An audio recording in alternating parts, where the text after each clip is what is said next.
Everything I know, personally, professionally, and spiritually, I learned from my dad. He was an 8th grade dropout, raised in impoverished Tennessee in the 40s and 50s by ailing grandparents.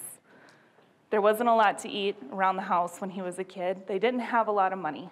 So he told me a story one time, the only story he ever told me just one time, about a day that his grandmother sent him to the river to catch a fish. They hadn't eaten. They were starving.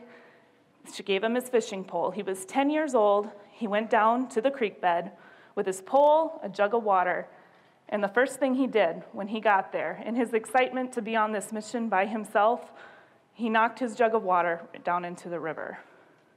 The unforgiving August Tennessee heat beat down on him all day long, and around dusk, sunburned, tired, dehydrated, and hungry, he finally reeled in what he says was a whopper of a catfish. He claims it was as big as him, but that's the way most of his stories go. However, the boys down the stream saw him reel this fish in, and they came down, and they told him that they wanted it. He told them no, they couldn't have it. He had been sent there to catch it because his brother and his little cousin needed something to eat that night. They didn't care.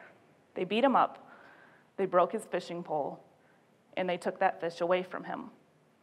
The next day, the tiny town of McEwen, Tennessee was alive with gossip about these two boys and this huge fat catfish that they had reeled in all on their own. That night, my dad went home and his family went to bed hungry. When he was 14, he decided he couldn't burden his grandparents anymore. He left school, he left Tennessee, and he drove to Chicago chasing some kind of a dream. He never has elaborated on exactly what he went to Chicago for. But when he got there, he learned to cook in short order dives. And then he started working for landscaping companies. And then somebody told him that the real money was in the trucking business. He'd never driven a truck before. But he went down, and in his persuasive way, he aced his interview. He convinced them that they didn't need to give him a driving test. They handed him his keys, sent him out of the parking lot, and he went down directly, slowly but surely, into the next parking lot and spent the next 2 days teaching himself how to back in and out, drive, park, everything he needed to know. Monday, he started his job, and he has been on the road today for 60 years, and he has no plans to stop. He loves his career. It has given him character. It has introduced him to people he otherwise would never have met. And he has become a very intelligent and worldly individual and a good storyteller. When I was a kid, my friends would come over and I would get so jealous because they would sit at his feet and listen to his stories instead of playing with me. Eventually, though, I decided I wanted to be a storyteller too. And I decided that I was going to go to Chicago to art school and study writing. My dad was having none of it.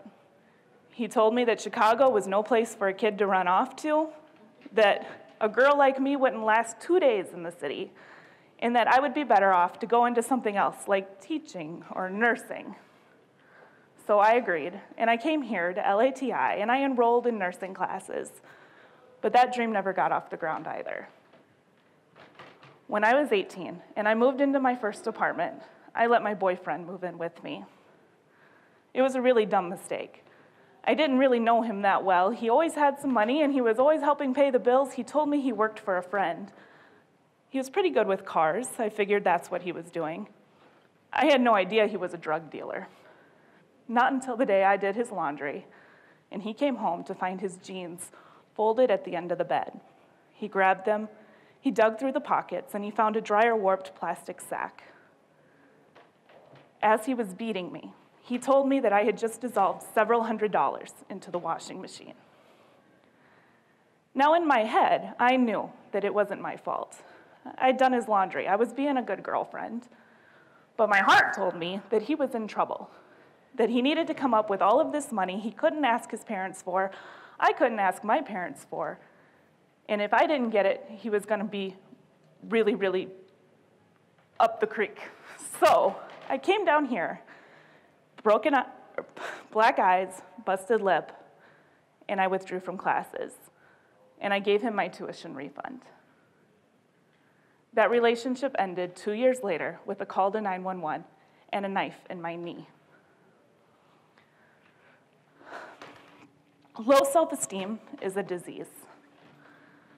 This isn't a talk about domestic abuse. This isn't a talk about drug addiction. This isn't a talk about dropping out of school. All of those things are a symptom of a larger problem. Every one of us is affected with low self-esteem at some point in our lives. People in this room are in the process of talking themselves out of things they deserve right now. Maybe you had a bad week in class. Maybe a couple F grades have convinced you that you should just drop the whole thing altogether. Maybe you had a bad day at work and you want to quit. Maybe you're pretty convinced that the girl in your English comp class doesn't know your name. Maybe you're going home tonight to somebody that treats you bad. We have to be our own antibodies against this disease. Otherwise, it will weaken us. It will destroy our entire society. Catharsis is the purging of emotions or relieving of emotional tensions, especially through certain kinds of art, such as tragedy or music. During my darkest days, I turned to my writing. I carried a yellow notebook, and in that notebook, every night, I would make myself sit down and write a poem about my day. Sometimes they were sad. Sometimes it would be a pretty good day, and they'd be a happier poem. Sometimes they'd be downright funny. But by the time that notebook was full, I was able to page back and see where I had messed up. I was able to see what I needed to do to get out of that situation, and I was able to grow. So when I made the decision that I was going to go back to school and I was going to pursue writing, Chicago or no Chicago, I put that notebook in the loft of my dad's barn, the only place I knew it would be safe. But then my mom got sick, and the barn was sold and locked up, and no trespassing sign was hung on the door, and I was told that I couldn't go back in there to get it. A very personal part of my life now belonged to somebody else, and I began to obsess over it. I began to think about those poems, try to remember what I had wrote. I began thinking about how I would get into that barn to steal that notebook back. But then a tornado came, and in an act of poetry, the yellow notebook flew away in the wind, reminding me that I am not meant to look backward. But I'm about to ask you all to look backward one more time. The second part of my dad's story, when he came home from fishing that day, his grandmother met him at the door. He was bloody, he was bruised, he was dirty, tired, hungry, sunburned. And he told her about his day, about being dehydrated, about catching the fish and having it stolen from him. And she said nothing. She took him to the sink and began to wash him up, and he could feel the eyes of his little brother and his little cousin on the back of his head. And he was afraid to turn around and face them. He was so afraid to tell them that he had failed to bring home dinner. But eventually, he had to. And when he did, his little brother smiled at him, shrugged his shoulders, and said, "Who wants to eat a nasty old catfish anyway?" My dad doesn't remember that day as the day he failed to feed his family. He remembers that day today as the day he knew the depth of his little brother's love. Perspective can change everything. This summer, I am going to see one of my own dreams come true when I go to Chicago and I marry somebody who treats me far better on the sky deck of the Sears Tower. My daughters are happy and healthy and safe. I have my dream job. I get to write every day. One of my daughters told me today that she someday plans to write a book about me. So while I'm here, I would like to remind her that she has always been my favorite. I would also like to challenge each of you to go home tonight and start planning the thing you have been talking yourself out of. Add the pretty girl on Facebook. Study. Sorry, you have to, and you owe it to yourself. You deserve the A. Go home tonight, get out your best clothes, prepare for tomorrow, go into work committed to having a good day. Go home tonight and dump the loser. Do whatever you need to ensure yourself that tomorrow you're going to be happy, you're going to be healthy, you're going to be safe, and you're going to be satisfied. And it will be awesome. Maybe not awesome like giving a TED Talk at the school you pulled out of to pay off a drug dealer,